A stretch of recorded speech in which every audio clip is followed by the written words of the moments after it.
Welcome back, Bears fans, to the CHGO Bears Podcast, presented by DraftKings Sportsbook, America's top-rated sportsbook. Download the app and use promo code CHGO when you sign up. And what is going on, everybody? It is Friday. You know what that means. It is CHGO Audible Day. We are less than 2 weeks away from round one of the NFL Draft. I am getting more excited by the day. So excited, Nick. I don't want to talk about the draft today. Yeah, no, I completely get that. We were kind of talking about yesterday, like, man, we've gone through a lot of different topics about the draft, and today's show, not about that. You know, the weather's beautiful. We have a lot of other good discussion here for this Friday, and I feel like it's been a while since we've had a Friday Audible Day, so we're back to normal here in our routine as the draft is slowly and fastly approaching at the same time. Yeah, it is. Like the weeks or the day by days feel slow, but the weeks themselves, I think, are kind of flying by. I'm just annoyed that my camera is like making my face so beat red over here. I keep messing with the camera. I'm not going to do it. I need to put my phone away, quit messing with the lights. We need to talk about some Chicago Bears. And I'm excited because today we're going to look at a lot of year two scenarios and envision what year two can look like, whether it is Luke Getsy, whether it's some of the defenders, Jaquan Brisker, Kyler Gordon. Maybe we'll throw in a little Flus here or there because he's kind of the architect behind all of this. And most importantly, Justin Fields in this offense. What can a year two look like for him? And speaking of Fields, I know yesterday was a certain Blackhawks player's final game in Chicago in terms of being a part of that hockey team. And I just wanted to say, if Justin Fields can reach to that level where we're talking a decade plus, like, oh my goodness, our leader, our franchise leader is leaving us. It's no longer going to be the case. Like, that would be a pretty special moment for us. Like, that would mean we would have a lot of amazing moments, just like they do over there at the UC for the Blackhawks. So we have an "Oh Captain, My Captain" shirt. You can see it here if you're watching the video on the bottom left corner of your screen. Brand new release, a great way to commemorate that awesome tenure, that awesome career. And I think that's just an amazing shirt, well done by our team. And it's an end of an era, but maybe there's a new captain in town named Justin Fields. Hey, if that's what it needs to be, I think, Bears fans will definitely welcome that. But what a career, Taves has had in Chicago, and seeing all the the videos too. Well, it's been awesome seeing all the, all the videos, the tributes to him and things like that. So it's been really cool to see all that and see all the highlight moments. Right, there's been a lot for Blackhawks fans, so it's been awesome to see. And this shirt, if you're a diehard, you get your 20% off. Just make sure you head over to the special page on their website. Once you log in, click that banner, automatically apply that checkout. Pretty easy peasy. Another great reason to become a diehard member, of course, is that 20% off all merch all of the time. All right, Nick. I just heard some forks and plates. That's why I threw it in there. I don't know if it was Lawrence on his patio out there eating some food. Oh, you're hearing some forks and wait a minute. Hold on. You can't hear me unless I'm up on the screen. Have you seen my beautiful face yet? No, you haven't seen my beautiful face. I know who the culprit is. So this is a shared office space, and my girlfriend's just right ahead of me. And she, what are you eating over there? Oh, yeah, we're calling you out over there. She's laughing. So that's where the forks and... You let Steph know it was me who called her out. That'll probably help a little bit. Will called you out. Yep. It's happening. Wow. Just trying to enjoy her rice. That's all that fine china you guys are dining in over there in Arlington Heights, huh? I guess so. All right. So I already kind of mentioned what we're going to talk about here today. I know in Slack, Nick, I called it a game. It's just 3 questions. What's going to come first? It wasn't exciting as I thought it was last night. I guess I was just really, really excited for it. But we'll do that at the end. And of course, if you have any Bears questions between now and the show, throw it in there. If it comes to mind now, later, doesn't matter. Lawrence, as you saw, is enjoying some patio time. And I think it would make his day if he can stir up some Bears questions. Oh, nope, he's napping. Never mind. Lawrence. Taking the sun while you can. This has been beautiful weather all week. It's amazing. After the show, I'm probably going to step outside for a little bit, go walk the dog, and try to get some air while we can. Yeah, I took a walk right before, and I'm a little warm. And I think the allergies are starting to hit my head. So that was probably a poor decision. I could have and should have waited like you, but I digress. Let's talk about the Bears. So topic 1, it's simple question, complicated answer time, Nick. Luke Getsy's offense, 102. What's to come? That's a really good question, Will. I think with Luke Getsy, even in the chat, I want you guys to chime in. what is Luke Getsy's offense? We're going to try to talk about that a little bit here and see what that can mean in year 2. And I think you can call me out on that one.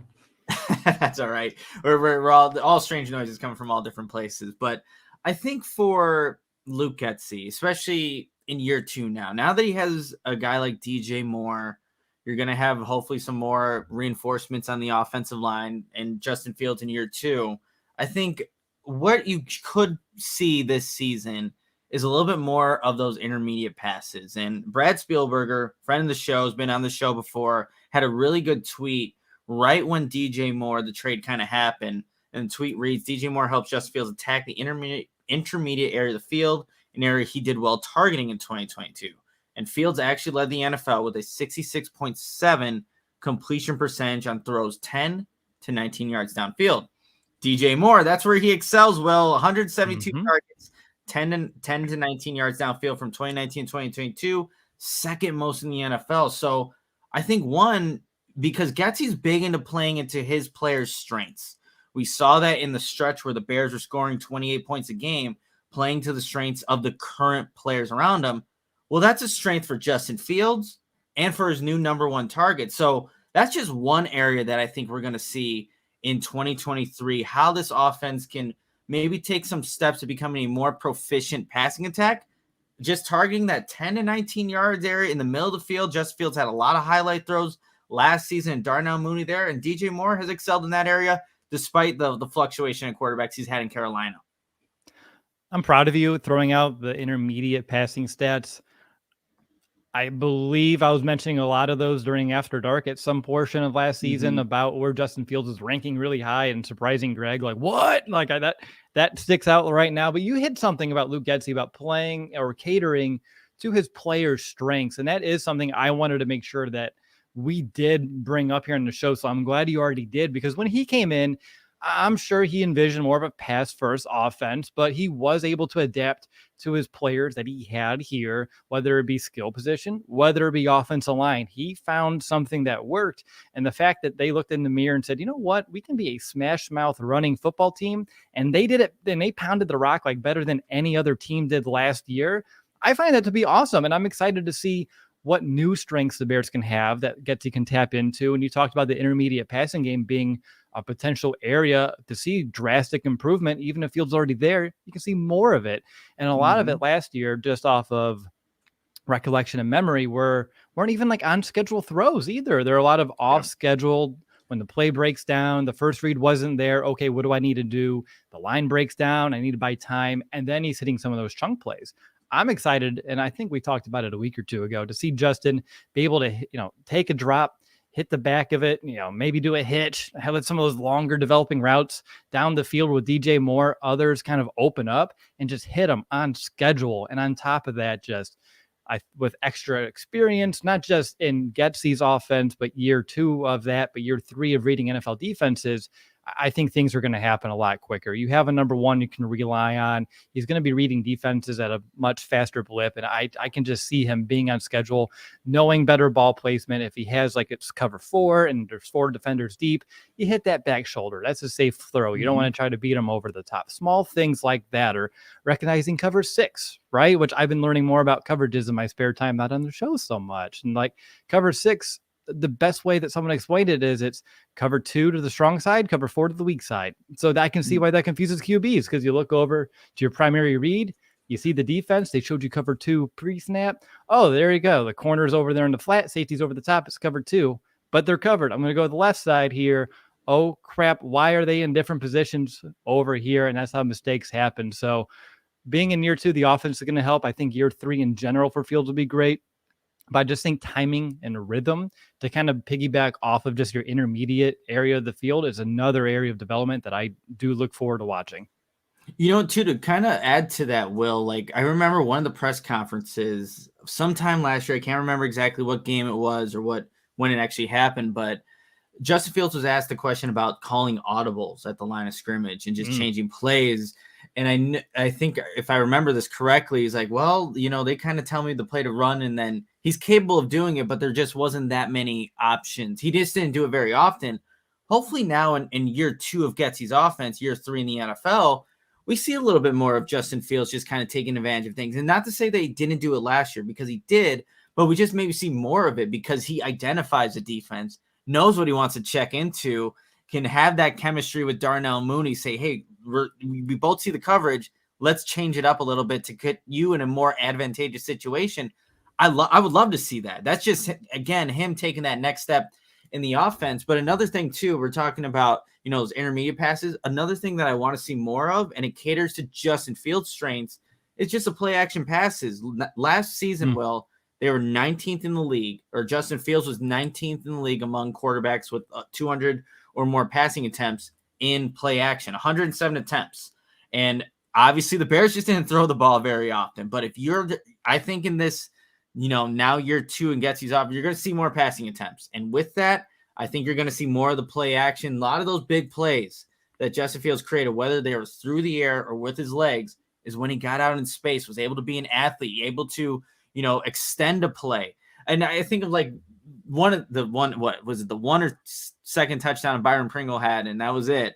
It was against the Eagles. He's extending the play, and maybe early on in the season, Justin Fields is taking off and running, but he's hanging on to it, scanning, and the wide receiver adjusts his route, and he throws it for a touchdown. So it's like things like that I think are going to be huge for this Bears offense now in year 2 with Getsy. And I think we're going to see more of it because the Bears are going to pass the ball a little bit more than they had to, or than they didn't do in year 1, because out of necessity. It wasn't the strength of the team then with the players they had, but now you're starting to get a little bit more playmakers where you're more capable of being, and more capable and more comfortable passing the ball. And on top of that, too, I just want to see the ball come out quicker on some shorter routes, because that was something that was lacking. I saw that, too, here in the chat. And I thought it brought up a good point, because in an offense like the Bears, really just in the NFL, and we all know the Bears, that they've talked about it under this new regime. I don't know. I keep saying new. It's been over a year. We're talking about year 2. This regime, that they want to have guys who are playmakers and can make plays with the football in their hands. And the quicker you can get the ball into somebody's hands, the bigger and better the opportunity for yards after the catch. You put them in a much more advantageous position by making sure they get that football very quickly, because the longer it takes, it's easier for a defense to get in better position to kind of corral and make those tackles. Another just area, and you know who I am, Nick. I'm Mr. Red Zone third down, right? That's me. Yes. I look at those numbers all of the time. I keep forgetting that they weren't bad there last year. 13th best red zone defense offense last year at 56%. They're only 4% away from the top 10. When you look at DJ Moore coming in, he's going to be a security blanket on third down. Robert Tunyon, and also in the red zone, same thing with Robert Tunyon. And then the Bears, again, 13th best third down offense last year. They were 13th best at the end of the year. I went back week by week to kind of watch that climb. Very impressive. If you go back right before Halloween, they were the 8th worst offense on third down, and they finished as the 13th best. So for that second half of the season, they were playing at a top 10 clip. And that's when we did see the points start coming here too. So I can expect, I don't want to say expect, but I can envision a scenario in which the Chicago Bears are a top 10 offense in the red zone in terms of converting down there in the red area of the field and moving the chains next year. They're knocking on the door, and they were very close to it. And just with the adjustments, the new personnel, and on top of the growth that we're talking about, I can envision a scenario where they're top 10 in both those regards. I like that, Will. And, we've been doing this show a long time. I have third down offense in my notes, too. And the reason also to add to it is that because Luke Getsy, when he was with the Packers, and he had a couple stints with the Packers, but 2020 and 2021, the Packers finished top 10 in that third down efficiency. And yes, you have Aaron Rodgers, you have a very experienced quarterback, but you said it. They were not far off from being in the top 10 last season, with obviously a new quarterback being in his first year in the offense. And, I see in Dave, I think Dave puts in the comments here, Justin Fields running on third down had a big part of it, and he did. Now, I think another year in this offense, you feel more comfortable in it. Fields can maybe pick up those third downs with his arm as opposed to his legs, and there's that dual threat option. So I think that's also a really good point. But I think the big, conclusion here with Luke Getsy's offense, right? There's still, he likes to adapt to the players. So I don't know if we're ever going to really see this is a Luke Getsy offense. You're like a Shanahan type of offense, right? You know exactly what that is. Getsy's might just be different on a week to week basis, given the players that he has available in knowing, what the strengths and weaknesses are of his team and against the other team. So it's going to vary, but with him, he's had such a long coaching career going through so many different stops, picking up so many different things that, in year one, he had to do stuff out of necessity because of what he had. Now I do want to see a little bit more of him. And again, it might be different week to week, but it is, I'm encouraged to see how that all plays out with, Fields in year 3 with a number 1 wide receiver. You have some running backs there. Hopefully you draft another offensive lineman. Then I think we start seeing more of a efficient and hopefully potent NFL offense there. And I'm excited to have an entire offseason to sit down and work with Justin, and they can review the film too. Like, okay, what worked, what didn't, scrap what didn't work. Or if it's something they really want to run, how do we make it work? And then just build off of those elements that was like the strong suit for Justin. And Nick, you said a line that I actually wanted to contradict a little bit, was you want to see more of him in the offense, but couldn't him just be the adaptability? Like, is that something that could just make him like a special offensive coordinator? Yeah, no, that's actually a really good point. And that's, what I do like that. Well, him adapting is maybe Luke Getsy, right? And so I do like that. And I think it's, with a guy like Justin Fields, like you can do so much. Like the read option should be a part of this offense too. You saw how effective it was on some of the explosive plays. So that needs to be a wrinkle.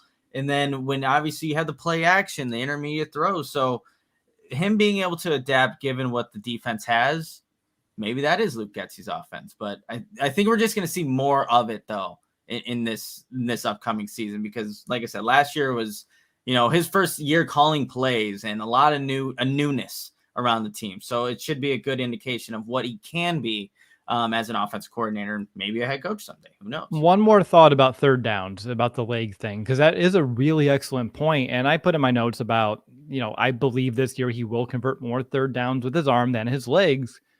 But by being able to do so, the beneficial part of that would be his legs will become even more dangerous now. Like that will just make that even a stronger weapon, because if teams have to honor that arm on third down and they have it covered and then he's still able to escape and get the first down, man, they're going to be stretched. They don't know what the hell to do. Like, do we need to step up? Do we need to have a spy? And if the spy, then who's that free man? And if Field is hitting that consistently, it's kind of like in the playoffs, even with Mahomes with the bum ankle, he didn't run a lot, but when he did, it was like third down. He got it, and it was just like the dagger, and it really just kind of took all the wind out of the sails of those opposing defenses. And that's something that Justin Fields can do with his legs next year if he's able to grow with his arm on third down. It's kind of, what can we do to stop this guy? It's his legs are killing us. He's able to beat us through the air. Like that would be a hopeless and helpless position to be in for a defense, and a great one for the Bears offense to be able to impose on opponents. Yeah, well, I think a decisive Justin Fields is so dangerous for opposing defenses. Like once he starts getting to know where to throw the ball, doing it a little bit quicker with the internal clock, like good luck trying to stop Justin Fields. Once he starts getting all this, just playing on time with things, it's gonna be fun to watch. So what was that, like a 16-minute conversation about what this offense is going to look like? I think the only thing that we can say is that we expect growth and a decent amount of it. Is that fair? Yeah, no, I mean, that should be the expectation too. I think the Bears need to see that with Justin Fields in year 3. And, now you have a little bit more playmakers. So I think those are reasonable expectations. We want to see growth and we want to see more production. And, the bar was set pretty low. So they got to. Man, I really thought that was going to be a pragmatic pause there. I'm a little rusty over here. It was that extra day off between Thursday to Friday show. Yesterday, I would have been totally on point here. Before we get into some of our messages and get into some additional year 2 discussions, Nick, I know we have a winner that you wanted to kind of announce for our CHGO Bears draft party, which I'm so excited for. Yeah, and we, Mark and I completely forgot to announce the winner on yesterday's show. We're doing it now. So if you're listening, Dylan at Cramp Dylan on Twitter, hit us up on the CHGO Bears Twitter account. You are the winner. We have your tickets for our draft party, and we cannot wait to have you at Joe's Bar, 940 West Weed Street, April 27th and 28th. Our premium drink packages. You're going to have the CHGO Bears crew CHGO members there and just a bunch of Bears fans looking to see what the Bears do. So Dylan at Cramp Dylan, send us a message. I think we had some people message you, and hopefully when you're listening to the podcast, you'll see that you're the winner here. Congratulations, Dylan. That is awesome. And of course, if you didn't win, we would still love you to join us at our draft parties, either on Thursday or Friday night. Heck, come hang out for both. All the information can be found in the link in the description below, but there's, like I said, a premium drink package. I mean, Joe's has great food. You get to hang out with the CHGO Bears crew, and we would love to just have you there and celebrate, which I'm expecting to be a draft full of, I think, a lot of drama here for the Bears and a lot of excitement, because who the heck knows what's happening on night one? Nobody does, Will, and that's going to be fun. And I see Noah T in the comments. Are there still spots at draft party? Hell yes, there are. And he says, my girl wants to do that for her birthday. That's awesome. That's a winner, Noah. So now you got to go get those tickets. You can go to allchgo.com and find where you can get the tickets there to the draft party. Sounds like a great way to spend a birthday to me. I don't know. Maybe I'm being biased here, but that sounds like a lot of fun. Is Stephanie giving you a look like, no? She's not right now, but maybe later. There we go. I saw one comment from Brandon H, not Hazlett, but Halford. Expect or want, because I said I expect to see growth. I expect it. Like if I don't see growth from this offense, I'm going to be utterly disappointed and a little confused, honestly. There's no reason why we shouldn't see growth from this offense. You bring in DJ Moore. The only big loss right now is David Montgomery, but I think they're going to have, options in place to make that something you can move on from. I'm excited for an extra Khalil Herbert. Foreman is fine. And I just expect growth. Like, expect is going to be the word I'm using. If there isn't growth, Will, this will be a terrible 2023 season. I'll tell you that right now. We should expect it. Bears fans should expect it. The Bears offense should expect it. So, expectations are definitely higher now that you have some more weapons around Justin Fields.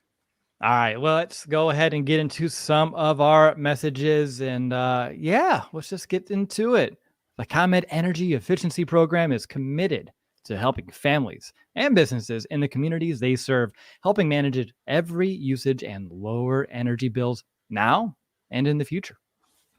Yeah, ComEd offers a wide variety of incentives, Will, on lighting and other efficiency upgrades to commercial, industrial, and public sector customers all sizes across the territory. And ComEd also offers free facility assessments that can help find energy-saving opportunities, like for HVAC systems, commercial kitchen equipment, and industrial processes. Wow. How does that work? I got you, Will. This is exactly how it works. And for everyone listening, here's what you need to listen to right here. An authorized engineer will work with you to develop a detailed assessment plan specific to your goals and needs. These can be done in person or virtually and last approximately 2 hours. And within 3 to 4 weeks, customers will receive a report detailing energy efficiency projects that they can start working on immediately. And each recommendation will include estimated energy savings, cost savings, project costs, potential incentives, and simple payback. And if you own a business, don't wait. Get started saving money and energy today. For energy saving tips, lighting incentives, or to schedule your free facility assessment, go to comed.com/poweringbiz.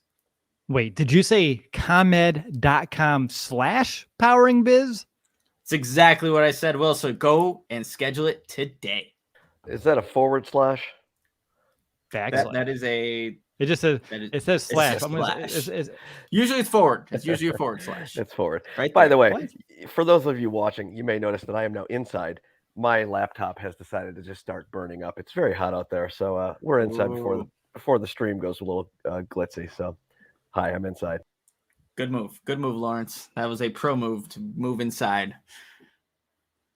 I don't know. I'm personally just I'm confused between / and backslashes now. Wait, yeah, forward. Oh, this is not going to be a good way of doing this. What? Yeah, no, forward. Whatever.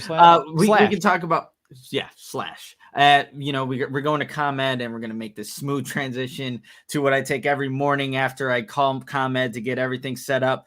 With my athletic greens, with 1 scoop of your AG1s, you are absorbing 75 high-quality vitamins, minerals, whole food source, superfoods, probiotics, and adaptogens to help start your day off right.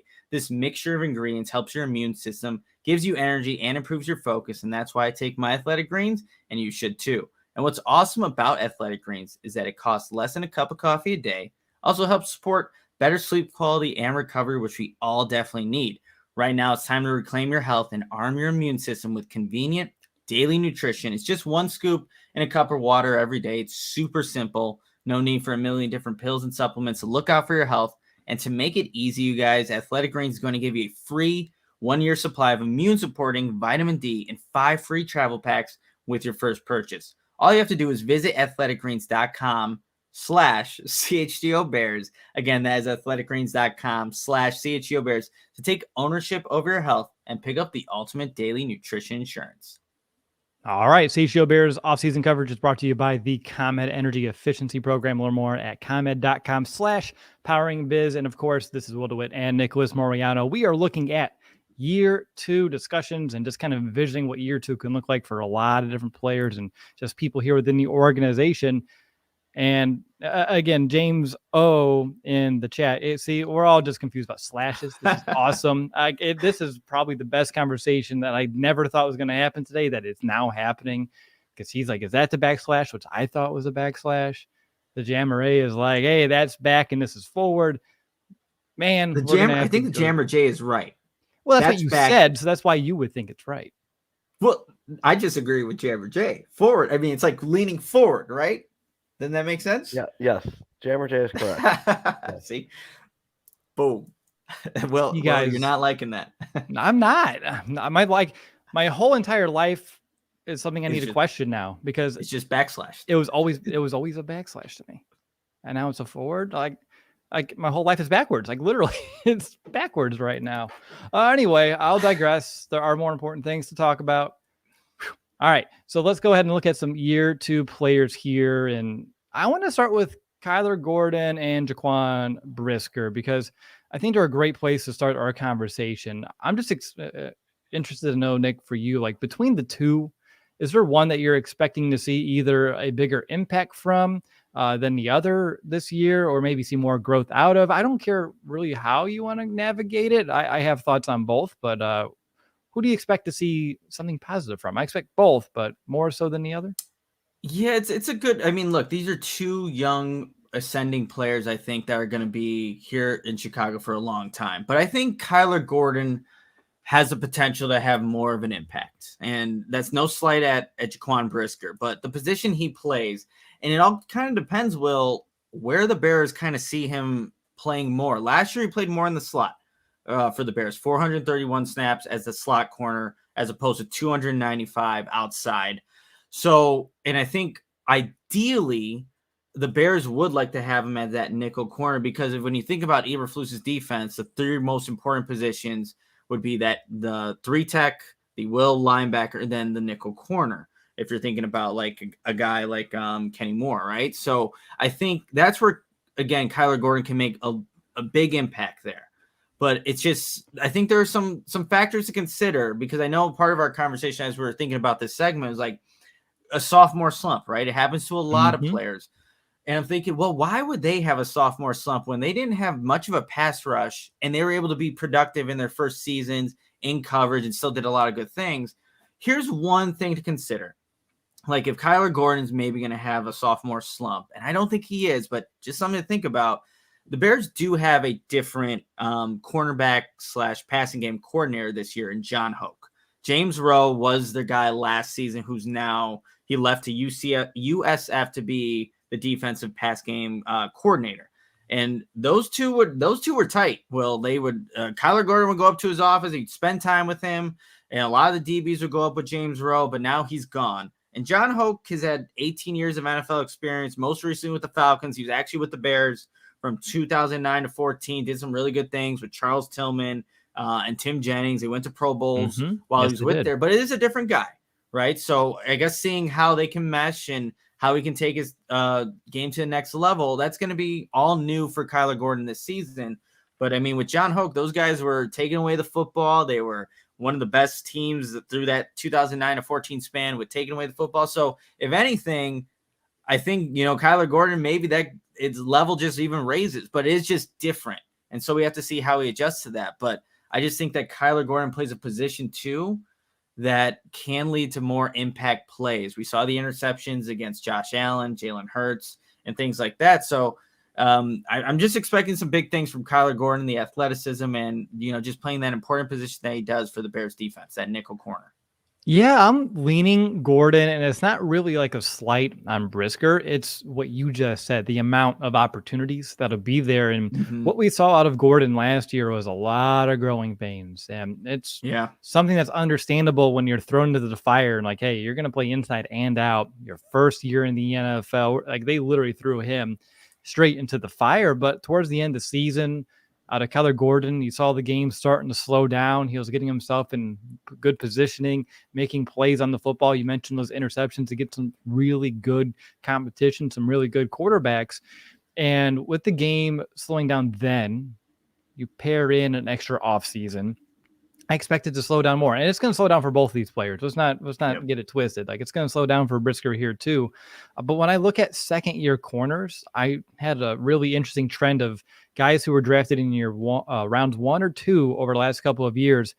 Rookie seasons, not so hot, ranked pretty, low, giving up a lot of higher percentage of completions, a lot of yards, a lot of touchdowns, and a decent amount of penalties. And that fit Kyler Gordon to a T. But when you look at them in year 2, you see demonstrable growth throughout everything, allowing less touchdowns, forcing more interceptions, incompletions, PBUs, lower percentage of passes completed when targeted, lower passer rating when targeted. Like that's been really consistent. And I just expect Gordon to be able to be a player that can follow suit.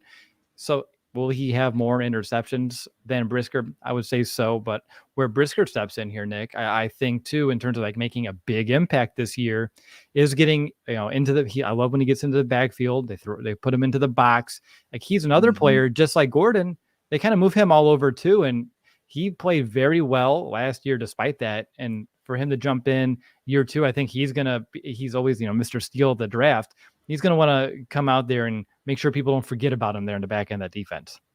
No doubt about it. I think, early on, I think Jaquan Brisker, you just saw the talent. There were some games later on in the year, and I think specifically like to the Buffalo Bills game where there were some angles that maybe he didn't take the best angles in trying to tackle some of the guys. But, I think now with a year under his belt, just kind of understanding a little bit more of what offense are trying to do to get those advantageous angles, Jaquan Brisker is a guy that I think is going to, one, learn from his mistakes and then be able to capitalize the next opportunity he gets. I mean, there was a video out a couple days ago. He's training with Aaron Donald, just working at doing footwork drills, training with some of the best people. And honestly, like no slight at Jaquan Brisker, but Aaron Donald's footwork is freaking nuts how he's able to go through these foot drills. But you just see that he's always trying to put himself around people to push him. And that's what I really like about Jaquan Brisker. And you already know, maybe not this year, and it could be, but definitely 2 years down the road, he's going to be one of the captains on this defense. Or he's already maybe one of the front runners to be this year because of just how he kind of carries himself and the work ethic that he has. Jaquan Brisker strikes me as that kind of guy. Yeah, that's a really excellent point. So between the two, I think we're both leaning Gordon, but really, I just want to make sure we're clear. It's more about the amount of opportunities than anything. Is that clear? Yeah, and too, I mean, look, when you're furthest from the football too, right? And we know Jaquan Brisker will come play up in the box and things like that, but I think Kyler Gordon will have more opportunities to make those impact plays. And I think that's what it comes down to. They're both, I think, going to have really good seasons in 2023 though. Man, I just can't wait for Brisky to go out there and just lay the wood and just knock all these balls loose and make us eat our words and be like, oh, all right. He's putting the ball on the turf. He's doing his part of the hits philosophy here. Heck, he can throw some interceptions there too. But yeah, like he's a tone setter and he is very, energetic. And I think that's contagious. And the guys do like that. Like he plays with a high energy. He wants to make things happen. And I'm excited. I hope that, and we may have talked about it entering last season, that I hope that they would have like some internal rookie competition between the two. Like, hey, we're both drafting the second round. We're both starting. Who's going to get the most this or that? I want them to do it again. If they didn't do it last year, do it for the first time. That would be, I think, fun for them to kind of go through it and have these inner competitions, gamify it a bit. And then that may even allow both of them to have, pretty large impacts. No doubt. I see the comment from Dylan here. This is Jaquan Brisker, the one interception that he got against the Patriots on Monday night, gets kicked in the balls and comes back and picks off a pass. Is that the recipe for success for Jaquan Brisker? You just got to get hit downstairs and then he goes get an interception. Hopefully that's not the case, because that sounds like it just doesn't sound like a fun way. He's just standing on the sidelines before he goes out. Coach is like, guys, we need a big play. We need the ball back. Quick, somebody kick me in the nuts. What? Don't worry. I got you, Coach. I got you. Boom. Pick 6. I love it. We're good. Oh. All right. Let's look at some of the other players if you want to right now too. I mean, there's a lot of, it's a young team. So you have a lot of second-year players. You have Josh Blackwell, Shatir Carter, Treston Ebner, Trenton Gill, Elijah Hicks. And then we can keep up with the Joneses: Braxton Jones, Jalen Jones, and Valence Jones, Dominique Robinson, Jack Sanborn, and Sterling Weatherford are just some of the second-year players that when I went through the Bears roster, they stood out enough to at least make my rundown sheet right now. Out of those players, who do you have, I'm going to say, some good vibes about heading into their year 2? Good vibes. I have good vibes about Braxton Jones going into year 2. And I think they're, obviously we had him on the show, 2 weeks ago. He's adamant about wanting to be that cornerstone left tackle for the Bears. And I think what he's doing in the offseason is helping him prepare to, have a better year 1, right? Just being able to handle the bull rush a little bit better, not expose that inside shoulder. So I'm really looking forward to Braxton Jones and what he's potentially can do in year 2 here. But I'll go the opposite for one guy, Will. I think Dominique Robinson, I'm not that I'm, fearful of what he can do. It's just we kind of need to see him take that next step. And there's going to be at this point, there's opportunities for him because they haven't brought too much on the defensive line. And I think for him, it's going to be a big year to show that he can take this coaching, year 1 of NFL coaching, and then become more of an impactful player for the Bears. And, he was obviously more of a project in his rookie season, being new at the position. But I'm curious to see what Dominique Robinson can do in year 2 and how he can be more of a consistent defensive end and, hopefully get more pressure on the quarterback. Yeah, and I think it's very well regarded that when he got drafted, it was more of the project than the immediate impact. And unfortunately for him, I'm going to say unfortunately here, he had a lot of success early on in terms of getting after the quarterbacks and making some big plays. And people got, I think, hopes, myself included, got a little bit too high there for him and kind of took out of my scope of thoughts of, he's going to be a work in progress. He's going to take some time to get some season refined and improve that technique to become more, as you said, consistent. And then people got frustrated about it. I understand. I was part of that camp for a bit, but now, it's been a few months since the season's over. I can go back because he was in my mock draft. And I said he was someone that you're looking at a 2023, 2024, where he's really starting to get into high gear. So he is a player that I look forward to seeing grow this year, hopefully decently amount. I don't need him to be a starter. I don't mind him being a rotational piece. But like you, he needs to be a little bit more consistent this year. But I do think that offseason, that experience we talked about, and we're gushing about Justin Fields and how much experience is going to help him. Every one of these players, and we talked about Brisker and Gordon, it's all about the same. Like, it's going to help them a lot. And that's not just for the Bears. That's for, every single team too. And one thing about Braxton Jones, and you said 2 weeks ago, that was only last week. So I just want to put into perspective how long these weeks are feeling for you right now, man. Yeah. Wow. Again, it's going by quickly and it's going by super slow, and lose track. I did not realize that he had the highest, and maybe I did, and I got lost in a shuffle, but that he did have the highest PFF grade of any rookie tackle last year. Like that was, I saw that floating around. Yeah. Saw that stat. And that was despite playing the second most snaps of the group. He was only 11 away from the most, which is very impressive. And out of every rookie tackle that had a grade of 70 or higher last year, only 2 played more than 709 snaps, including Braxton. Like, he showed you a lot of good things, from being a 5th-round draft pick, being thrown into the fire, essentially, taking over the starting left tackle position. He did some good things, and now we'll see if he can correct some of the mistakes he knows that he has in his game, and to, reach his goal. He wants to be that cornerstone left tackle. Let's see if he can get there.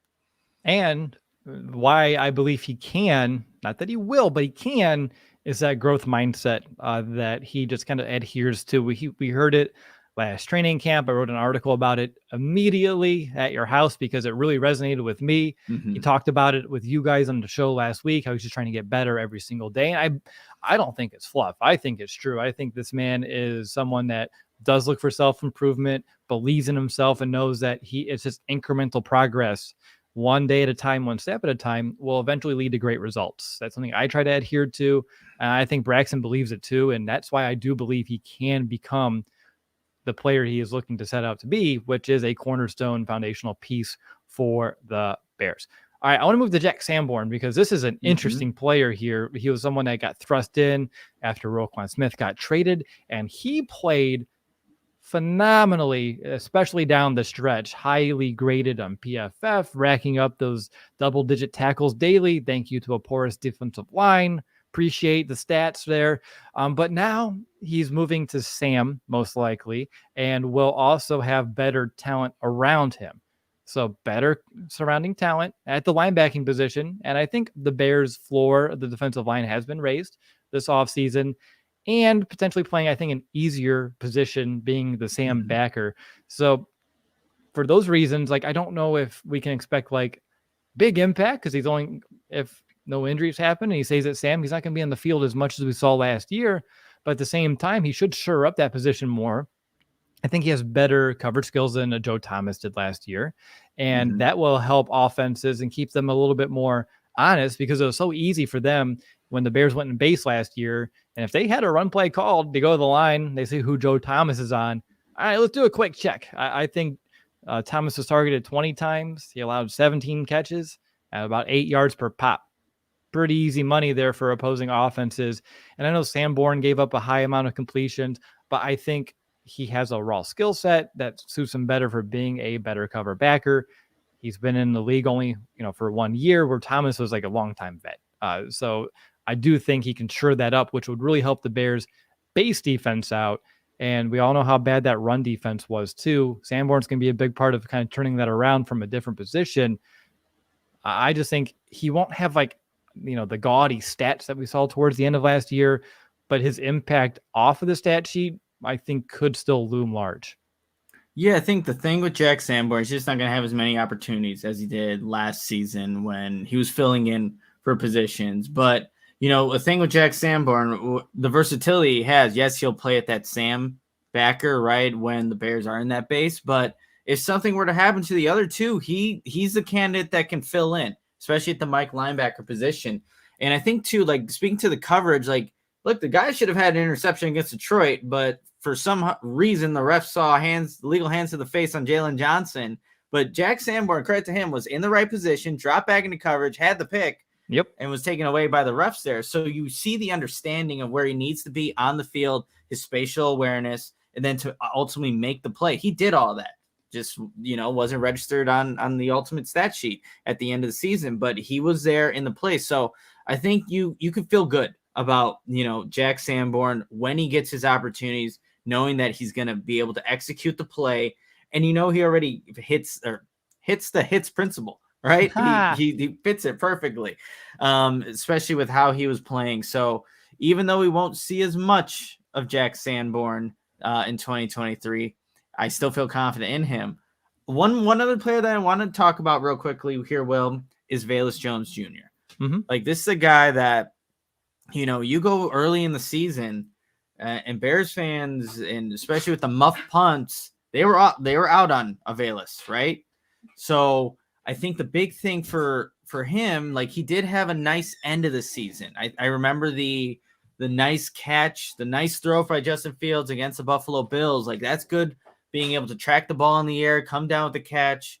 But it's just, how are the Bears intending on actually using Velus? Is he more still the gadget guy with the jet sweeps, or can he be more of a well-rounded wide receiver that you're going to see in 11 personnel? And I don't know, because you have DJ Moore now, Darnell Mooney, Chase Claypool. Is he kind of just the guy that comes in when it's an obvious passing down, you're at 4 wide receivers? It's going to be really interesting with Velus Jones Jr. and how they're going to approach him in this second season with him. That's where I'm at. Velus Jones, I put 4 words next to him. Wish I can include. Because I don't know right now where his role is going to be. I can't. We talked about expecting growth from the offense, which is true, but I don't think I can say I expect growth in Velus Jones Jr. role right now on this team. Just with looking at the depth chart, I think with the understanding that there's a real possibility they still add to that room between now and training camp. Yeah, like you draft a guy in the 3rd round. I'm a fan of him coming out. He didn't really, pan out in terms of like making the impact right away. It kind of stings a bit, but the Bears' job is to continuously improve this team. And if they find other options through different avenues, then it's just, let the best man win. And Velus has an uphill battle right now to earn himself some playing time. And I think he is capable of it, but I just want it to be understood that it's going to be a slog. It's not going to be an easy task. He's going to really have to just, bite, tooth and nail just to get up there and earn reps, and not just earn the rep, but when you're out there, make the most of the rep. And like you said, there was a few glimpses of it last season, but it was definitely not to the degree that you would hope for. I know rookie receivers tend to struggle, but I think he struggled a little bit more than people anticipated coming in. Yeah, well, maybe to end this off positively for Velus Jones Jr., I remember the play against the Dallas Cowboys. He's running down the right sideline, running a 9 route, vertical route. Justin Fields lays the ball right into where Velus Jones Jr. can catch that deep pass, drops it, and it's a perfect pass by Justin. But the play I just referenced earlier about the Buffalo Bills, that's a way harder catch with the difficulty in the wind, the tracking. He makes it. So there was some growth in there, and then he didn't, obviously have the muffs as often as he was having in the earlier part of the season. And I do like, and someone put in the comments here, Adam, that Velus Jones Jr., he is training with Fields down in Florida right now. They posted that, I think, on his Instagram page. So, hey, get that rapport with your quarterback there. It's only going to help in the long run. But like you said, he's not guaranteed anything, even though he was a 3rd round pick. So hopefully we see Velus Jones Jr. also, maximize his talent, because he is talented. Just need to see it all become more consistent now. And he's a good guy. I remember at the combine listening, I believe it was Jalen Hyatt talking about how Velus is still in contact with him and would be reaching out. And I think he mentioned Velus was going through some things too his rookie year, and but he kept a very positive mindset through it all. And that's why he saw some of the turnaround at the end. So keep the positive mindset, keep working.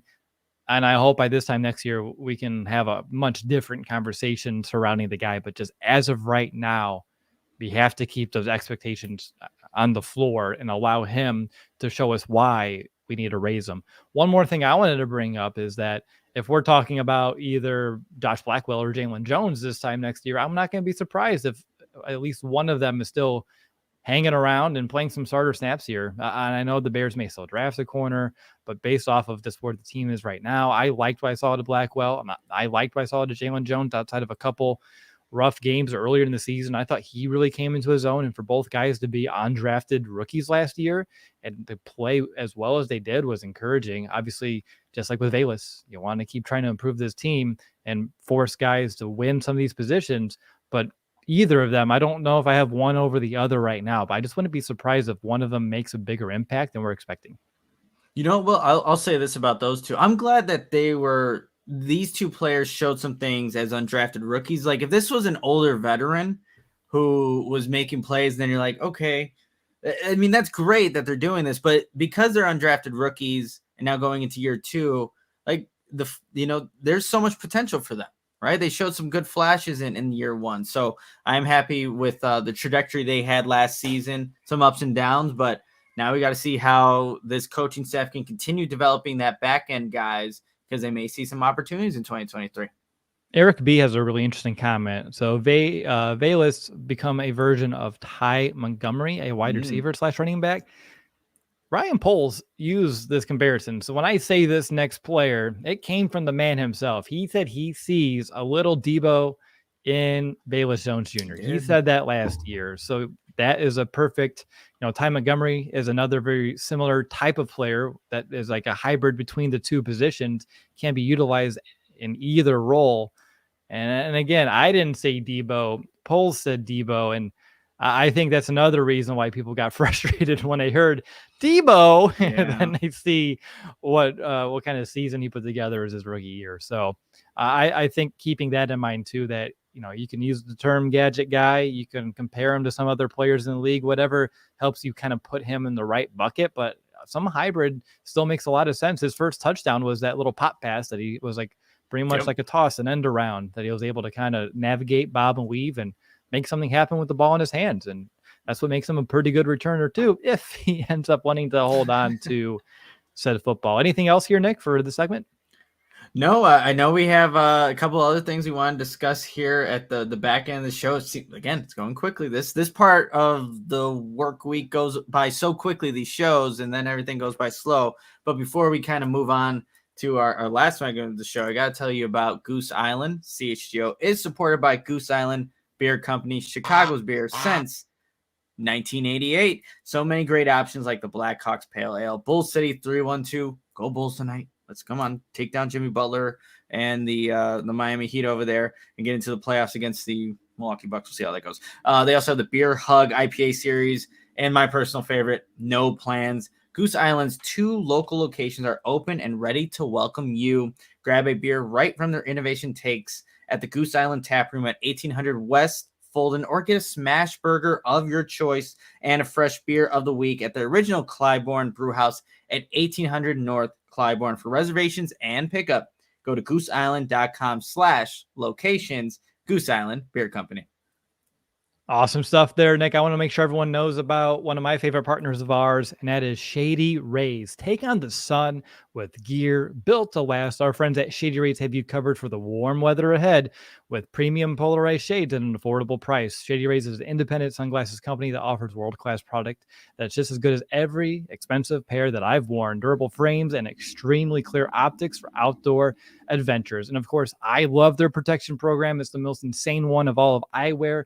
Every single pair of their sunglasses is backed by our lost and broken replacement. So if Lawrence decides to throw his off of that patio and they get destroyed, he can get those replaced. No questions asked. And on top of that, too, something I love about Shady Rays is that they provide much needed support to nonprofit partners across the United States through their Shady Rays Impact, from building play sets for pediatric cancer patients to providing young adults with MS the outdoor adventure of a lifetime. Shady Rays is making an impact in your community and others like it now and for years to come. So for our listener, Shady Rays is giving out their best deal of the season. Go to shadyrays.com and use our code CHGO for 50% off 2 or more pairs of polarized sunglasses.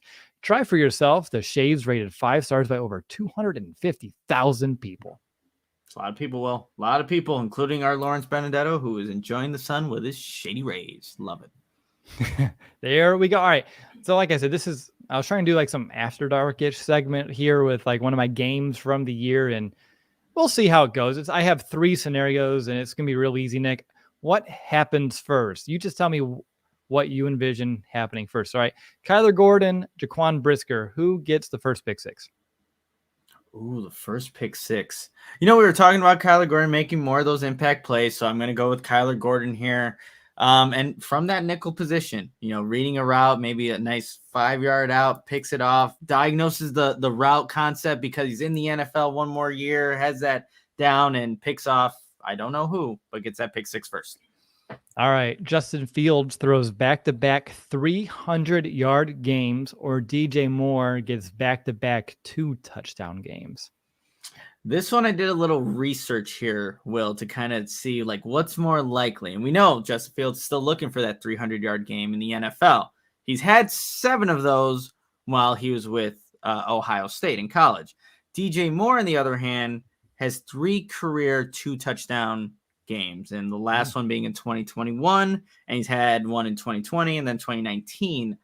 I think we're going to see the back-to-back 300-yard passing games from Justin Fields because of all the things we're talking about, what we're expecting to see out of him, the comfortability in this offense. So I'm going to go with that one over DJ Moore's 2-touchdown game. But I'm not saying that it'll happen at some point, but just not before Justin Fields does his mark first. You want one that's going to hurt your brain? Yes, it hurt my brain, Will. I'm all for it. All right, what happens first? A Velus Jones 2-touchdown game or a Dom Robb 3-sack game? Oh man. Oh man. Yeah, I figured. That is. I'm gonna go Velus here. Actually, you know what? That's tough because we just talked about how many opportunities he's gonna get. Is he a gadget guy? Mhm. Oh, yeah, you're hurting my brain. Dom Rob. I'm still gonna stick with Velus. Maybe he gets a special teams return touchdown. It gets one of those jet sweep into the end zone touchdown, but I'm going Velus on this one. Yeah, I saw Gary says neither. The Nile Crocodile says 2 ridiculous scenarios. Gary says, do returns count? Yeah, I right. didn't say 2 they touchdowns. don't count. I don't say they don't. They count. They count. So All I'm right. going Velus on this one. This one isn't 2023 specific. It can be, but I don't think it is. Last and final scenario. The Chicago Bears have a top 10 offense or a top 10 defense. What happens first? Ooh, wow. Look, if that passing game takes these steps well, I'm going to go top 10 offense more than the defense right now. And I know because they still have they need pass rushers. They need defensive linemen. And they don't have that yet, but they do have a nice young secondary and a good linebacking core. So they're going to definitely take some jumps up too. But if Justin Fields actually takes the steps that we think he's capable of taking, and with that rushing attack, with better offensive line play, they can be a scary offense too. So I'm gonna go offense, but I think it's closer than maybe some people have think about it, because I think this defense, they can be pretty good. Maybe not next year, but definitely the year after that. All right.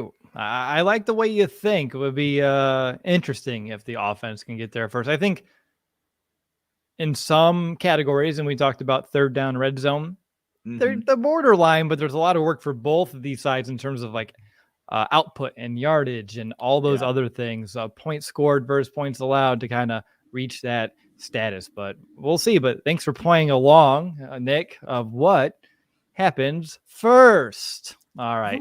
We got to have a grab for that. What happens first? Your host, Will DeWitt, and we're the guinea pigs that get to try to answer these. There you go. Usually it's better than the game show I saw on Impractical Jokers last week. They were I haven't Impractical I have not watched Impractical Jokers since I probably moved, and that's bad. That's not good. They put animal tails in their mouths, like blindfolded, and like put them in their mouths, and like they had to guess what animal it was based off of the tail in their mouth. Yep. Oh, wow. It was a punishment. It was good. You should watch it. It was pretty funny. Yeah, I'll check that out. All right. Anywho, I see we have a few questions here to start, and we have just a little bit of time. Yeah, I'm going to start this one off. I'm back outside, for the content and all that. Of course. So we had the conversation about the forward and backslashes, and Doug chimed in saying that the convention is that of a standing man facing to your right. If his head, the top of the slash, leans right, it's leaning forward, hence a forward slash, and reversed for a backslash. Now, I decided to show that to everyone. So here is a forward slash. And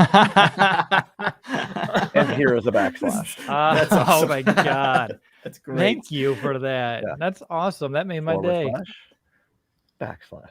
Can you make this a GIF afterwards too and send it to me so I can just keep it forever if I ever forget? Yes. I just want to see Slash doing this, and then I'll always remember. Boop.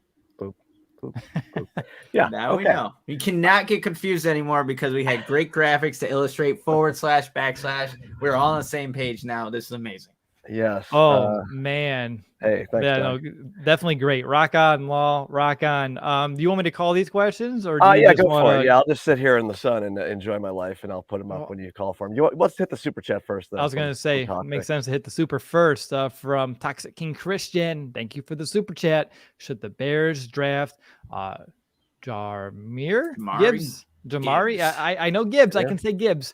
The Alabama running back in this late second round to fill the Aaron Jones role in Luke Getsy's offense. I saw that on NFL.com. I haven't looked too deep in running backs personally, but his NFL comp, according to Lance Zierlein, is Alvin Kamara. I'd like to have an Alvin Kamara on the team, but the guy is he has an extra gear, Will. And look, I'm not for the Bears obviously taking a running back with their first pick, but you can convince me on day 2. on day 2, if you think there's a running back there that can make an impact on that offense, and it is Jamari Gibbs, then hey, I can be in a scenario where that is a good option for the Bears. It makes their offense even more potent. So that's definitely an option in my book right now. Yep, that's a good point. I don't have anything else to add at this moment, but I'm gonna trust Nick is my answer here if I need it. Let's go to Nolan. What do we think about the Bears spending a good amount of time and resources on that Purdue quarterback that athletically is the opposite of Fields? I mean, you just had me a Purdue quarterback, and I don't want it. That's just me, Mr. IU over here. Gary's gonna get super hype in the chat now because I said that. But Nick, how about you? Any thoughts about this? I just let them do what they need to do. If they feel like that's the avenue they need to like go down, all right. I don't understand it. I've talked about my preference to, if we're going to have backups here and developing quarterbacks, that you want to keep them similar to Fields. But at the same time, the one way I guess I can poke at myself right now and contradict it would be the conversation we had to start the show about Luke Getsy being able to adapt to his players. So if it is just a player that they like, a football mind that they like, and someone that they believe has some traits that they can develop and is worth keeping around Hallis Hall, and they just want to make sure of it or just keep looking into it, I'll trust it. Honestly, I will, or I just won't be upset by it. Yeah, look, and the quarterback we're talking about here is Aiden O'Connell, from, a former Purdue Boilermaker, played for the Detroit Lions. I think if you watched Hard Knocks, you saw him on there too. I guess like with the quarterback room they have now, you have Nathan Peterman, obviously PJ Walker. PJ Walker fits more of what Justin Field, that athletically type he can be. But look, I think they're just doing their due diligence like they did in the draft with quarterbacks, just kind of seeing what it is that they like, what they can maybe add to the team.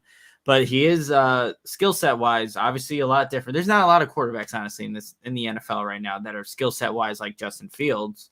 So, yeah, I don't know. It's just I think the Bears just doing their due diligence and looking at any of the options that are available.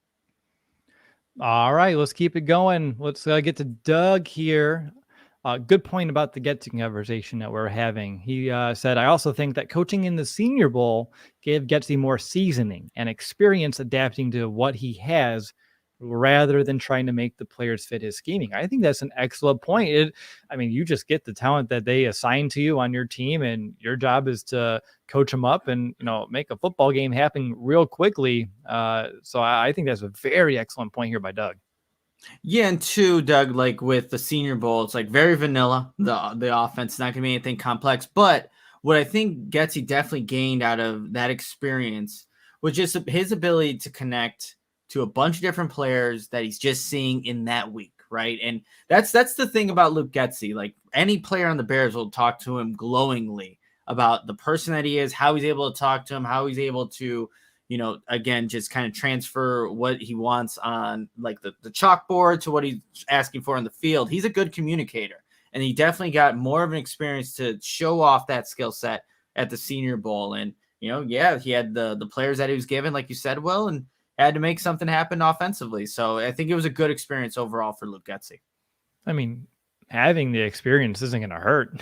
So I think it's a great point to make sure we keep that in mind as a potential benefit of him, and to allow, I'll say it can supercharge his year 2 in Chicago. That's an impact word. Another one here from Nolan. If Jalen Carter is not the Bears' round 1 draft pick, will Justin Jones get over 50% of the snaps at 3 Tech this season?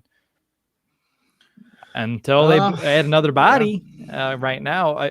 They brought in other players that are capable in terms of, like I mentioned earlier in this episode, raising the floor of the depth. But there hasn't been anybody added that I can look at and pinpoint and determine that they would definitely eat a lot of those 3 Tech snaps. So I would say right now that would still be Justin Jones. If it's not Jalen Carter, obviously they can still draft people later. But I think then, how about this? We don't know yet. There's just too many other variables. Yeah.